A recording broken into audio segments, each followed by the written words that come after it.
আজকে আমি আরেকটি নতুন ভিডিও নিয়ে আসলাম।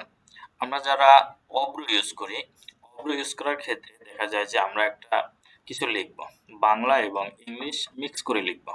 সেক্ষেত্রে আমরা লিখতে পারি না, দেখা যায় অনেক অপশনে গিয়ে আমাকে ল্যাঙ্গুয়েজ চেঞ্জ করতে হয়।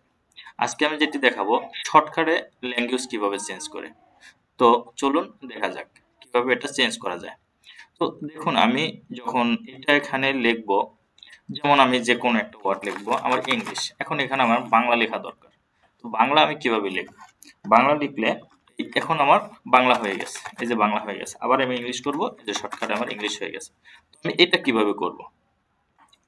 চলুন দেখা যাক এটা কিভাবে করা যায়। সর্বপ্রথমে আমরা যাব অব্র, এই যে এখানে আমরা সেটিংসে চলে যাব। সেটিংসে যাওয়ার পরে আমরা যাব এখান থেকে অপশনসে।